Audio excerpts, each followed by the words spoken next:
What's up, YouTube? So it's coffee and question time with Juan. Alright, whatever. Let's get serious with this. So I'm just going to be answering a couple of your guys' questions while I drink some coffee. Actually, this is more like a coffee chocolate milk type of concoction I made up because I didn't have enough coffee. But anyways, so the first question I have is on my Boss Katana Artist Jam Q&A, which is actually a live stream that I did. And it's by Eric Chenier.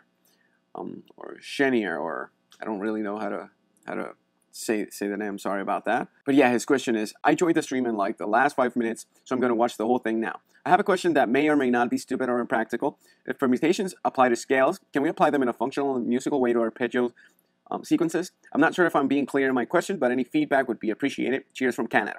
Oh, cool. Cheers, man. So yeah, they can totally be applied over arpeggios.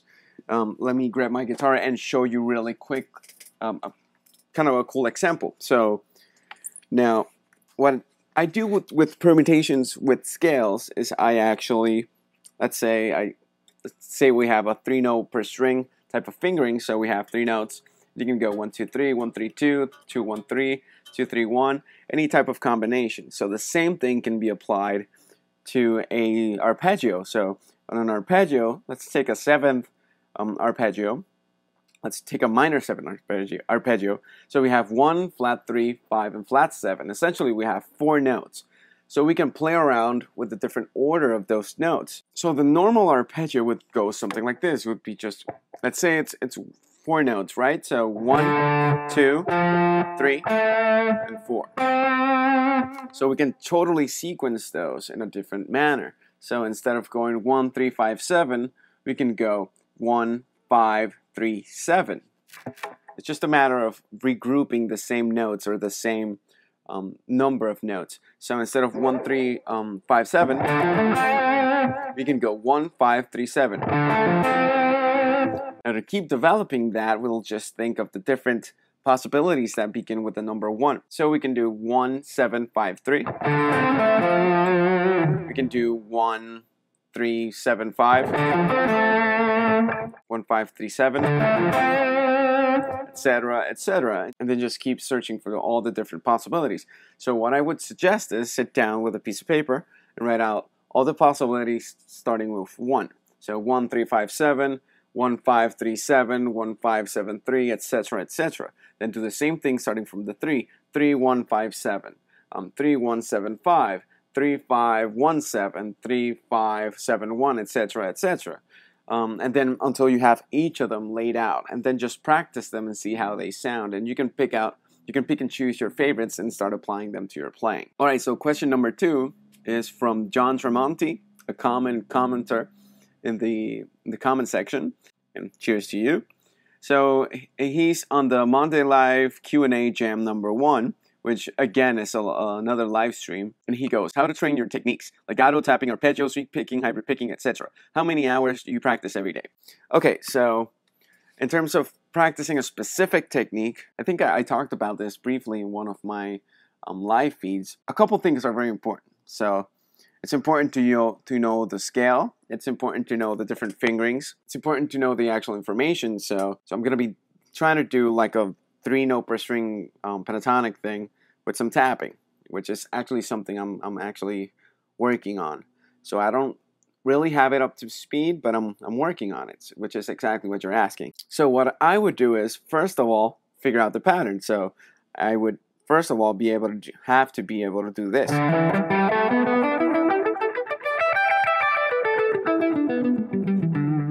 That's the first step. I gotta know exactly what it is that I gotta play. Then once I have that, I apply the metronome and I start practicing whatever technique I want to do very, very slowly. I want to make sure that I'm getting the notes right.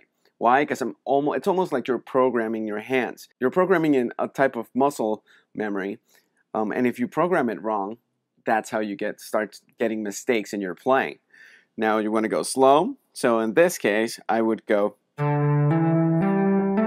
Make sure that each of those notes is right, and then switch on to the next thing. And the sequence I'm working on is with some string skipping, so I'm going to go.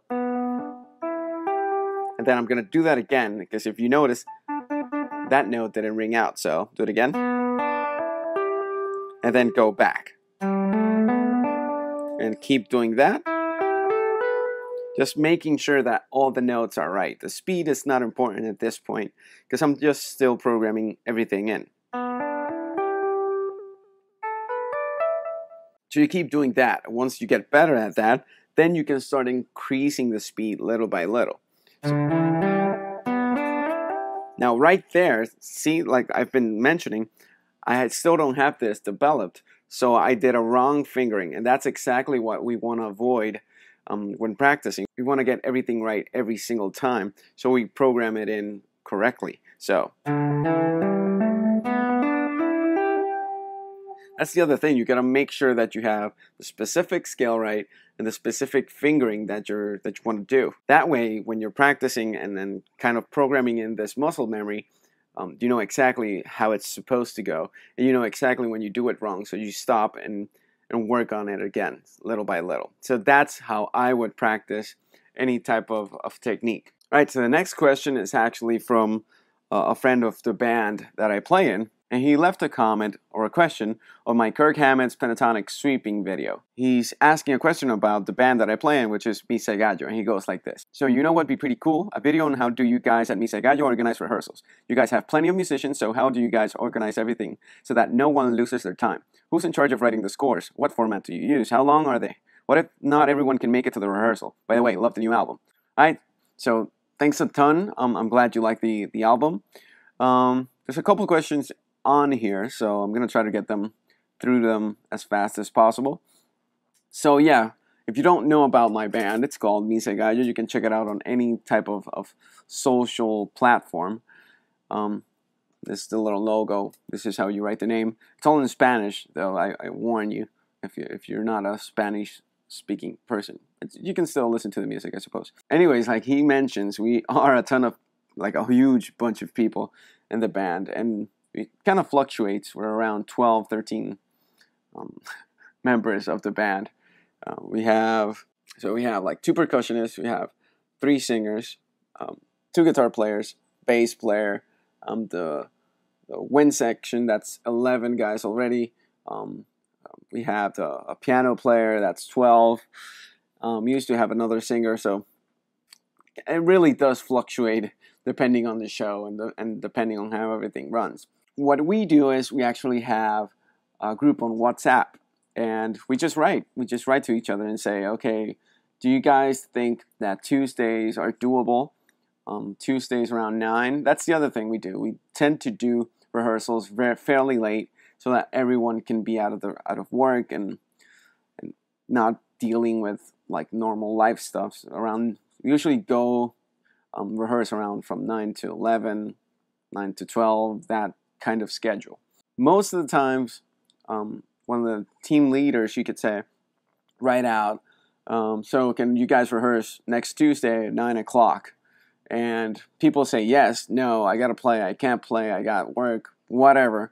And if most of the people in the band can rehearse, then we usually do the rehearsal. So to be honest, most of the time, not all of the members are actually in the rehearsal rooms.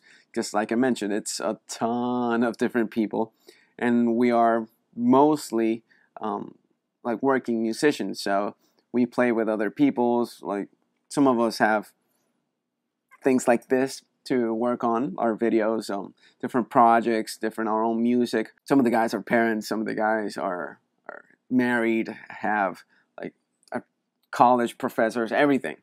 We have a little bit of everything within the group. So it's very, very hard to get all those people at the same time to rehearse. So a lot of times we might do like sectional rehearsals where it's just the singers, or the singers with one guitar, or the singers and the bass player, or just the percussion section, or just the guitars, different things like that. And that's a really good way to make sure all the parts are done perfectly. And who's in charge of writing the scores? I don't know if by that you mean who's in charge of writing the music. In that case, almost everybody writes out probably their own parts. And there really are kind of no scores except for the wind players. Like there is no sheet music for the guitar players, there's no sheet music for the bass player, nothing written out for the percussion sections. But yeah, the wind players do have everything written down because sometimes we do need to call different peoples, because like I said, we are very busy people and we tend to switch things around quite a bit. That's a good thing about having a lot of people. It's that sometimes someone can just not be able to go to a gig, and we can kind of pull it off even without some of the members. All right, the next question comes from CX7770 on my Jazz Rock Fusion sextuplets gear on my first Q&A. And he asked, nice Q&A session, quick question though, probably also next for the next Q&A. Exactly, right here. When you improvise, do you focus on hearing the notes in your head? If so, how did you train yourself to be able to focus on that melody inside your head while keep track of your playing? So yeah, I kind of do both, and that's probably one of the best ways of creating more melodic lines, is to actually sing what you're playing, and that's exactly what I'm gonna tell you to do. You can practice by, I don't know, just laying a backing track or playing a standard or any song that you like, and just improvising and trying to sing at the same time as you're playing. This is going to give you a bit more control, and it's also going to give you a bit more of a melodic awareness. You're going to be thinking more about what you want to hear instead of what your fingers want to play and where they want to move around. Usually when you play, at least when I play, I am thinking, okay, I'm playing this note. Do I want to go higher? Do I want to go lower? Do I want to go, I don't know, whatever it is that's going on. But there's usually some sort of melody in my head. So really it's just a matter of sitting down and practicing exactly that. You want to be able to hear the different chords that are going on. And usually, like, the types of melodies that come up in your head do tend to follow certain chord tones. Or the other thing is, you do have to train your ear. And it does eventually even happen without you even thinking about it too much, if you're playing different scales. If you're just playing, let's take for example, I don't know, a jazz standard, and you're practicing over this jazz standard over and over and playing different scales and modulating and switching and all that kind of good stuff. So eventually you do start hearing the different scales over those different chord changes. So you get more and more integrated with what's going on. And it starts becoming a bit easier. And so the more you practice playing over certain things and with certain things, the more fluent you get on that language. So you got to be very, very honest with yourself. Am I playing just because my fingers are moving, or am I playing because I actually want to play this? Because this is the sound that I want to hear. Now, the last question I'm going to be answering today, I actually don't have on my phone, so I'm going to have to go to the computer and check it out. And it's by Vedhanth Natarajan. How do you go about learning fast solos? Slow them down extensively and figure it out? That's exactly what I do. I sit down. It's very similar to the question about how do I develop the technique. I sit down. I use different transcribing software, be it Transcribe, or I also have a nifty app on my phone which does the same thing. And even now YouTube has like a slow down feature which you can use to slow down different things. And then you figure out the notes. What I like to do is figure out the notes and associate, just analyze what's going on. Is it a pentatonic scale? Is it a certain mode? Is it something from a different scale? Is it something exotic? What kind of scale is the person playing? Over what chord are they playing it? Just figure out exactly what's going on. And then little by little, I start programming in the information to my fingers via muscle memory. So yeah, it's exactly what you just mentioned. Slow everything down, figure out the notes, and then program it in to the fingers. Very short, very sweet. That's about it in terms of that question. Alright, so that's it for today's questions and video. Remember to comment below if you have any more questions so I can answer your questions in a future Q&A video. Remember to share these videos if you think some of the answers might help some of your friends out. Remember to subscribe if you haven't done so already. And if you're interested in any of my products, you can check them out on my website, juanantoniomusic.com. You can find my book, The Art of Scale Weaving, there. You can find my instructional box set with the guys from Guitar Tutorials there. It's called 10 Modern Fusion Licks. It's got a whole bunch of different scales, a whole bunch of different cool stuff on there. Especially the PDF, which explains how each of those different licks was conceived. So that's pretty cool. And if you're interested on the gear that I actually use to record these videos, to the lights, the interface, pretty much everything, the guitars even, you can go again to my website, juanantoniomusic.com/gear, and you can find a whole list of information based on all the gear and different links to each of those pieces of gear, so you can check it out. All right, thanks for watching.